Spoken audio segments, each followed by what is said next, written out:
Merdeka belajar wujud yang nyata, raih mimpimu juga cita-cita, generasi emas Indonesia. Profil belajar Pancasila tanamkan di dalam dada. Profil belajar Pancasila, cerdas berkarakter itu kita.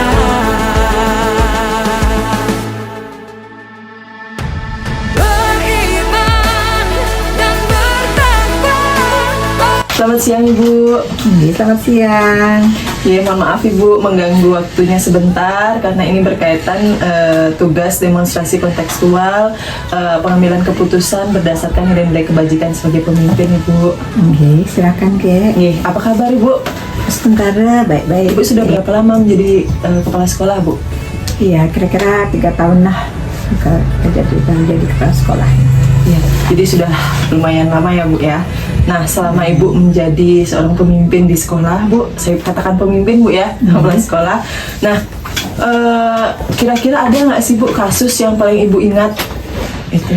Kalau masalah kasus sih banyak sekali nih, kalau di sekolah itu banyak, apalagi berhadapan dengan anak-anak yang lumayan beraneka ragam sifat dan karakternya tapi yang paling melekat itu sebenarnya ada kasus yang waktu ini adalah kasus anak yang nakal tapi dia rajin, kan seperti itu nih umpamanya. Dan banyak lagi hal-hal kasus-kasus yang lain yang berkaitan dengan pendidikan segala. Yang seperti yang kasus Ibu ceritakan tadi, bahwa ada siswa yang di kognitifnya kurang, namun di sisi lain atau afektif dan psikomotornya unggul. Itu menurut Ibu kasus kasus termasuk kasus apa ya Bu? Dilema etika atau bujukan moral? Kalau dilihat dari kasusnya setelah diidentifikasi itu kira-kira itu termasuk kasus dilema etika di mana ada pertentangan nih, benar lawan benar. Itu berarti kita bisa masukkan kasus itu ke dalam kasus dilema etika. Oke. Nah, kalau kasus dilema etika tadi Bu, kira-kira itu ada dari 4 paradigma. 4 paradigma kira-kira termasuk yang mana Bu ya kasus itu? Kalau dari 4 paradigma itu kira-kira yang bisa digunakan itu adalah rasa keadilan melawan rasa kasihan. Kita kan ingin berbuat adil untuk anak-anak itu, di lain pihak kita ingin menghukumnya tetapi tidak mungkin karena itu, maka ada rasa kasihan lah, dia baik, disuruh dia mau seperti itu nih, tapi memang di kognitifnya di dalam pembelajaran itu masih kurang dibandingkan teman-teman. Bukan tidak bisa cuma dibandingkan temannya itu masih kurang. Bisa ceritakan sedikit Bu kasus tersebut? Anak itu sekarang kelas 2, namanya Made Tasya Putri mungkin namanya nih, Ibu kurang hafal. Terus anaknya kalau dilihat dari segi fisiknya itu sudah melebihi teman-teman yang lain. Mereka aktif, dia aktif. Tetapi dilihat dari kognitif memang agak kurang dari yang lain. Tapi dari sikapnya dia itu menurut lah apa yang kita kasih tahu itu menurut dia. Disuruh ini dia menurut, disuruh itu dia menurut. Tapi memang di pembelajaran dia sangat kurang dan sekarang sudah di kelas 2 yang sudah kasih tahu gurunya biar dia dibimbing lah biar bisa menyamai teman-teman yang lain. Jadi selama ini berarti Ibu sudah bekerja sama dengan wali kelasnya ya untuk membimbing Tasya ini Bu ya? Tentunya pasti seorang pemimpin itu tidak bisa kerja sendiri nih. Harus ada teman-teman sejawat kita yang juga menyertai sehingga apapun yang kita inginkan itu di sekolah itu bisa berjalanlah dengan lancar. Yang lanjut Bu ya. Jadi pertanyaan selanjutnya ini yang ingin saya tahu Bu, dari kasus Tasya tadi Bu yang kognitifnya kurang tapi namun di afektif dan psikomotornya itu unggul dia, kira-kira dari 4 paradigma pengambilan keputusan itu kira-kira termasuk yang mana ya Bu? Kalau dilihat dari paradigmanya itu yang bisa kita ambil itu tentu di rasa keadilan lawan rasa kasihan ya. Lebih banyak sebenarnya kalau kita sebagai manusia, apalagi anak-anak, apalagi kita sebagai pendidik ya, pasti rasa kasihan itu ada. Walaupun senakal-nakal apapun anak itu, sekurang-kurang apapun anak itu, pasti ada rasa dalam hati kita tuh kasihan pada mereka. Dan mungkin kita lakukan, apalagi sampai kekerasan itu tidak mungkin. Berarti dia rasa itu, rasa 4 paradigma itu, rasa keadilan lawannya rasa kasihan jadinya di sana Ibu. Ya, jadi kalau keadilan itu bisa Ibu jelaskan bagaimana? Kalau keadilan itu mungkin yang disesuaikan dengan peraturan pasti tentunya nih. Sepantasnya anak yang seperti itu sanksinya apa kan, seperti itu ada di tata tertib itu. Tapi karena lebih cenderung kita itu kasihan, apalagi masa anak-anak memang dia karakternya seperti itu kan, ya berlawanan lah antara rasa keadilan itu dan juga rasa kasihannya. Jadinya lebih cenderung ke paradigma yang nomor 2 yang rasa ini. Nah, setelah itu Bu, dari 3 prinsip ya, yang pertama itu ada end-based thinking, terus yang kedua ada rule-based thinking yang berbasis peraturan, dan yang ketiga adalah care-based thinking yang berbasis rasa peduli. Kira-kira kasus yang Ibu hadapi itu yang termasuk yang mana ya Bu? Yang pertama, kedua, atau ketiga? Yang lebih rasanya itu yang ketiga, rasa peduli lebih banyak ke sana. Apalagi sudah Ibu katakan tadi itu bahwa kita sebagai manusia, sebagai pengajar, sebagai guru, tentunya lebih banyak rasa peduli sebenarnya. Tidak bisa sesuai dengan kehendak kita sendiri seperti ini, aturan seperti ini harus seperti ini. Tidak, seperti lebih banyak peduli, apalagi anak-anak.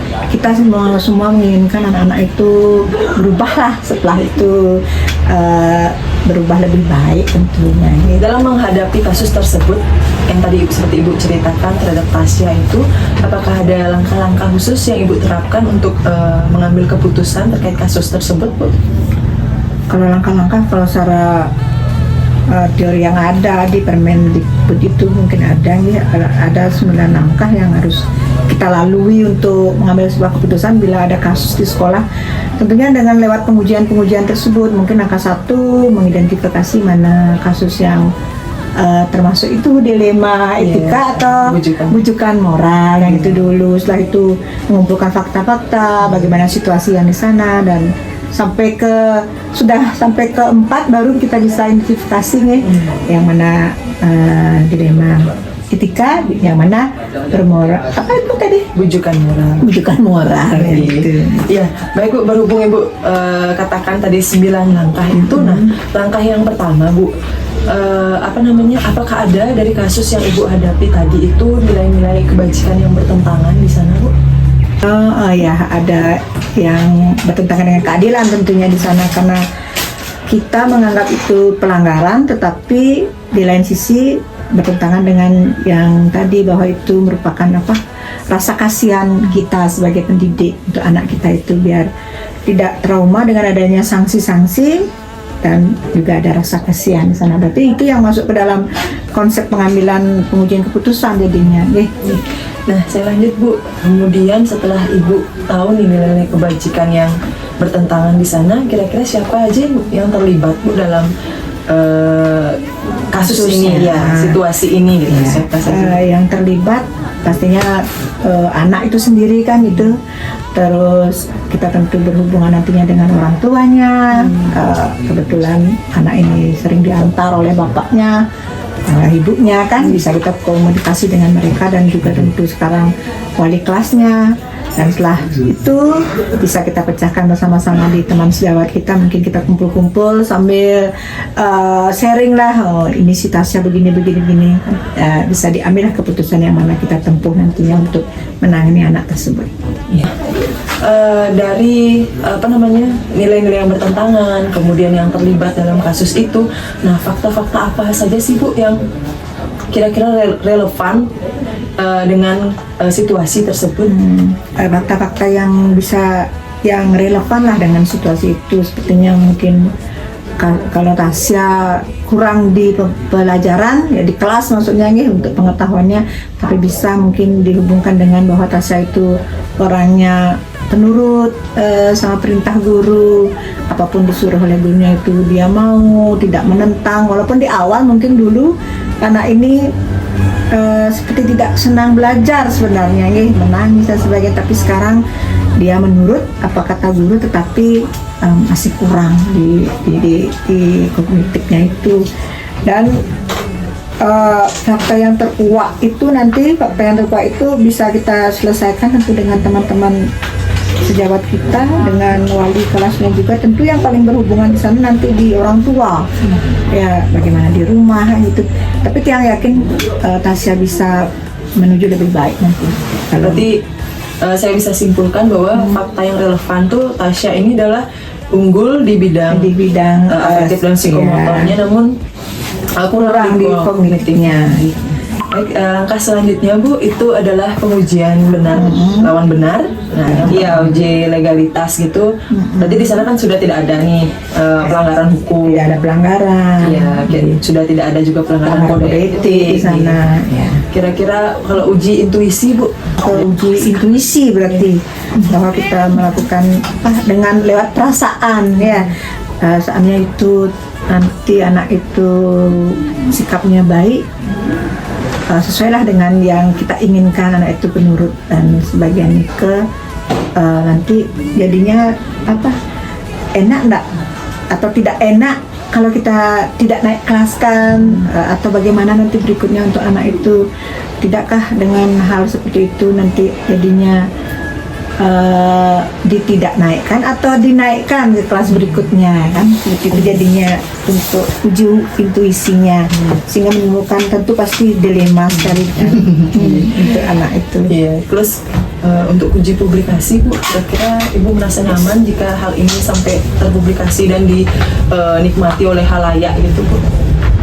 Rasa itu perlu juga pembelajaran berikutnya. Mungkin ada anak-anak yang seperti itu sebenarnya publikasi tapi tidak menimbulkan rasa trauma untuk anaknya. Mungkin jangan menyebut si A, si B dan itu mungkin yang digunakan ya. Anak-anak keseluruhan lah kita kasih tahu nanti biar tidak bersikap seperti itu di dalam pembelajarannya. Mungkin uji yang terakhir adalah uji panutan atau idola. Jadi kalau dari uji panutan sih memang sih ada kita mempunyai sosok yang mungkin dijadikan, dulu kita kan melewati juga masa-masa kecil itu nih, punya orang tua terutama bapak, kalau yang punya bapak yang juga guru, mungkin itu jadi panutan awal. Dan jadi guru pun yang Tiang inginkan itu biar seperti bapak sebenarnya. Mengapa memilih guru? Jawaban saya waktu itu karena bapak saya guru. Nah, itu berarti pandangan saya dari guru. Pengambil keputusannya adalah secara itu dah tadi lebih banyak ke rasa pedulinya dia. Tidak langsung mendoktrin anak itu bahwa dia nakal dan sebagainya, tapi ada sisi-sisi baik yang harus kita ungkap saja di sana, yang dijadikan pertimbangan. Berarti dari yang saya tangkap tadi itu berarti di sana sudah kena Bu ya uji intuisi, kemudian uji panutan dan uji publikasi. Ternyata benar memang kasus ini adalah dilema etika, bukan bujukan moral. Iya. Jadi yang nomor 5 adalah pengujian benar lawan benar. Tadi sudah Ibu katakan di depan bahwa ini adalah rasa keadilan lawan rasa kasihan ya Bu ya. Jadi Ibu mungkin dilemanya adalah kalau nggak dinaikin ya kasihan, tapi kalau dinaikin tidak adil ya untuk teman-temannya, mungkin gitu Bu ya. Terus prinsip sudah juga tadi di depan Ibu jelaskan bahwa prinsip yang Ibu gunakan itu adalah berpikir berbasis rasa peduli gitu ya. Di dalam pengambilan sebuah keputusan pasti tentunya ada dilema Bu ya. Ada banyak pilihan nih gitu.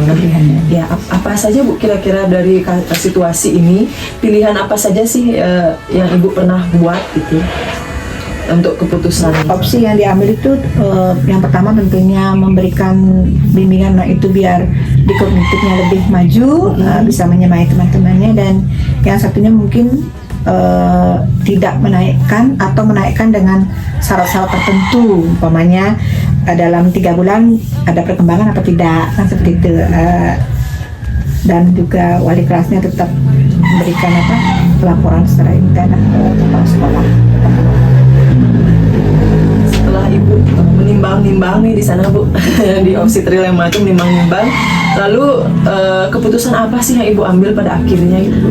Pada akhirnya keputusan diambil itu adalah tetap menaikkan, tetapi dengan bersyarat seperti tadi, dia harus rajin belajar kan seperti itu, dengan wali kelasnya yang lebih banyak membimbing di sana, dengan syarat 3 bulan ke depan lah dia sudah bisa mencapai membaca berapa, bisa kan itu menghitungnya sampai di mana ya, seperti itu. Berarti Ya, intinya ada kemajuan lah ya, dari ada sebelumnya. kemajuan 3 bulan ke depan ya, sebelum semesteran lah Iya. sudah bisa dia. Nah, ketika Ibu balik nih sekarang Bu, merefleksi keputusan Ibu itu kira-kira ada nggak kira tambahan atau apa dari keputusan tambahan gitu yang Ibu bisa ambil? Setelah direfleksi dari kasus Keputusan dan keputusan yang diambil dari kasus itu tentunya adalah adanya campur tangan tentunya dari orang tua ya, yang dimana anak itu lebih banyak waktu di rumah, dan kita juga harus bisa berinteraksi, menanyakan anak itu bagaimana perkembangannya di rumah, apakah sudah sesuai yang kita inginkan, dan wali kelasnya bimbing di sekolah. ya Bu. Terima kasih, berarti pada akhirnya keputusannya adalah tetap menaikkan Tetap dia menaikkan tapi dengan syarat syarat yang kita gurunya tahu saja, Iya, gitu, dan berarti- dibicarakan dengan dia juga. Jadi dengan orang tuanya juga Ya, berarti Bu ya. ya.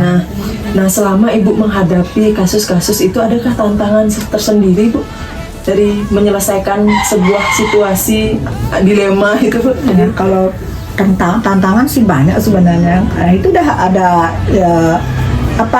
aturan yang harus diberlakukan, yang sudah kita sepakati di dalam kelas itu, dan juga mungkin tantangannya merasa padahal anaknya di rumah jembat gitulah Iya. istilahnya, tapi di sekolah ternyata dia tidak seperti, kan bertentangan jadinya kita mereka memberikan seperti ketidaksetujuan dengan keputusan yang kita ambil. Ya, berarti ini yang paling sering Bu yang menjadi Iya. dilema ya. Nah, apakah ada jadwal tertentu Bu dalam Ibu menyelesaikan masalah itu? Kalau di sini sih nggak ada jadwal itu. Kalau ada masalah ya kita harus jadwalkan kan, tentunya. Kalau tidak, masih aman dan nyaman, tidak ada jadwal yang pasti untuk itu. Nih, kalau ada kasus harus dibuatkan jadwal untuk itu, kapan kita selesaikan, karena lebih baik kan lebih bagus ini, biar tidak mengganggu nantinya. Betul sekali, biar nggak berlanjut Bu ya. Nah, adakah seseorang atau faktor-faktor apa yang selama ini mempermudah Ibu dalam pengambilan sebuah keputusan? Faktor-faktor yang mempermudah itu pasti banyak, karena di sini kita adalah stakeholder di sekolah itu banyak nih, ada teman guru, ada teman TU, dan kita juga berkolaborasi dengan komite nantinya kan gitu. Tapi tidak sampai kalau di kasus di sekolah kita selesaikanlah di sekolah, tapi untuk orang tua kan harus, karena mereka yang berkecimpung di sana. Berarti faktor yang pengaruh itu adalah tentunya ada kolaborasi di sana antara kita sebagai pemimpin, guru di kelasnya, dan juga orang tuanya yang berkecimpung di rumah. Dan mudah-mudahan tidak ada sampai ke masyarakat umum lah. Kalau sampai di komite itu kan sudah luas sekali. Nih, terus dari semua hal yang Ibu telah sampaikan tadi nih Bu, pembelajaran apa yang bisa Ibu petik dari sekian banyaknya situasi yang membuat Ibu dilema itu? Dari yang kita bicarakan tadi itu masalah kasus, pengambil keputusan, pengujian dan langkah itu, yang kita bisa ambil pengalaman dari itu tentunya bagaimana kita sebagai seorang pemimpin, sebagai seorang pendidik itu harus bisa mengontrol emosi kita. Ada kasus tidak langsung kita mengambil keputusan yang baik yang bisa merugikan anak itu dan merugikan kita semua. Ya, tentunya apapun yang kita ambil itu akhirnya kita harus diskusikan dulu, kita sharing ke teman-teman, biar keputusan yang diambil nantinya berguna untuk kita semua. Baik Bu, mungkin sekian. Mohon maaf saya menyita waktu Ibu. Terima kasih banyak ya Bu. Sama-sama.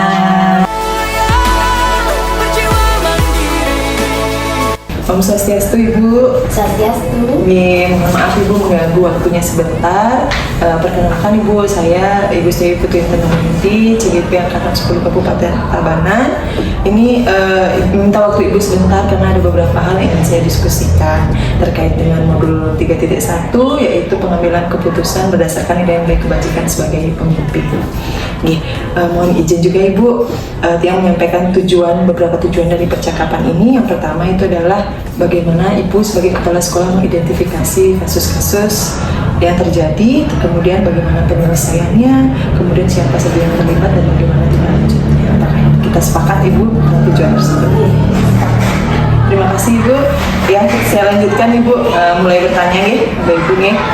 Nah, apakah di sekolah yang Ibu pimpin saat ini pernah terjadi kasus-kasus tentang pendidikan gitu Ibu? Sejauh ini pernah ada satu kasus yang terjadi yang mungkin menurut ini sangat krusial ya. Nah, bisa Ibu ceritakan sedikit Ibu kasus? Kasusnya ada satu siswi kelas 5 itu kebetulan setiap hari datang terlambat. Karena di sekolah kan ada peraturan datang minimal 15 menit sebelum bel dimulai. Nah, siswi ini selalu datang terlambat. Biasanya bagaimana Ibu mengidentifikasi kasus itu bahwa kasus ini merupakan dilema etika atau rujukan moral? Cara saya mengidentifikasi kasus itu dengan melihat 3 prinsip, kemudian menggunakan 4 paradigma, dan kebetulan pada kasus yang saya temui itu termasuk kasus dilema etika. Iya. Nah, tadi Bu bilang ada 4 paradigma dan 3 prinsip itu. Nah, paradigma yang mana kira-kira itu Bu? Paradigma rasa keadilan lawan rasa kasihan. Rasa kasihan ya Bu. Terus kalau 3 prinsipnya Ibu? Dari 3 prinsip itu masuk ke prinsip berpikir berbasis rasa peduli. Nah, ketika terjadi permasalahan tersebut Bu, langkah awal apa nih yang Ibu lakukan untuk menghadapinya? Langkah awal tentunya melihat nilai-nilai kebajikan yang bertentangan. Nah, Ibu katakan tadi nilai-nilai kebajikan. Nah, apa saja nih nilai-nilai kebajikan yang bertentangan pada situasi dalam kasus tersebut, Ibu? Pada kasus tersebut, nilai kebajikan yang bertentangan yang pertama ada nilai tanggung jawab dan juga nilai komitmen. Nah, tadi Bu bilang agar tidak ada nilai kesenjangan sosial kan Bu. Nah, bagaimana cara Ibu agar teman-teman dari siswi ini mau mengerti gitu loh Bu, biar tidak iri lah dengan kok dia nggak dihukum gitu.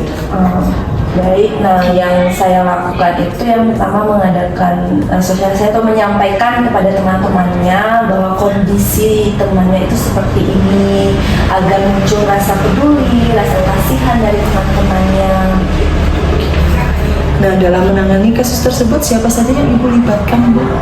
Dalam kasus tersebut yang saya libatkan yang pertama adalah wali kelas tentunya, yang kedua orang tua. Nah, bagaimana cara Ibu agar orang yang Ibu libatkan ini mau atau berperan di dalam menyelesaikan kasus? Yang pertama berdiskusi tentunya, berbicara secara langsung, kemudian menyampaikan agar kedepannya kasus tersebut bisa terselesaikan, terpecahkan, agar tidak ada lagi kasus-kasus seperti itu. Bekerja sama juga dengan orang tua agar orang tuanya mau mengerti keadaan anaknya bahwa pendidikan itu juga penting. Nah, atau apakah Ibu memiliki prosedur khusus dalam menyelesaikan sebuah kasus itu? Kalau untuk prosedur khusus tentunya ada ya, karena agar tidak ada salah pengambilan keputusan. Nah, jadi prosedur yang dilakukan tentunya yang pertama melihat dulu dari 3 prinsip, kemudian 4 paradigma, dan juga 9 langkah pengambilan keputusan. Nah, apa tantangan yang paling menantang nih Bu selama Ibu menyelesaikan sebuah kasus? Tantangannya itu ketika bekerja sama dengan orang tua siswa, karena ada orang tua siswa yang tidak mau diajak bekerja sama. Tantangannya. nggak mau diajak bekerja sama gimana tuh Bu misalnya? Nah, seperti kasus yang kemarin, siswi yang terlambat datang ke sekolah kan karena harus membantu ibunya di rumah. Nah, ibu tersebut masih tetap bekerja karena dia tidak ada siapa-siapa lagi di rumah, jadi harus mempersiapkan di pagi hari itu segala sesuatunya, sehingga anak tersebut dimintailah untuk membantu menjaga adik-adiknya sebelum berangkat sekolah. Wah, dari penyelesaian kasus ini tuh apa yang Ibu bisa petik, Bu? Tentu yang bisa dipetik adalah ketika ingin mengambil sebuah keputusan harus kita lihat dulu apakah ada nilai-nilai kebajikan yang bertentangan, kemudian relevansinya, kemudian nilai intuisinya. Apakah pernah ada kasus yang tidak bisa diselesaikan di sekolah? Sejauh ini tidak ada sih. Nah, setelah berhasil menyelesaikan kasus tersebut, bagaimana nih cara yang Ibu lakukan agar tidak terulang lagi kasus-kasus yang serupa? Tentunya dengan cara berkomitmen ya, dengan baik dengan siswa, dengan orang tua siswa, dan juga guru-guru.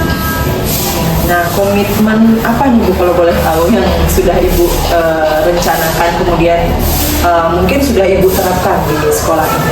Untuk komitmennya tentu kami selalu bekerja sama dengan orang tua ketika ada permasalahan apapun itu baik di rumah ataupun di sekolah agar disampaikan, kemudian kami dari pihak sekolah juga berkomitmen membantu siswa.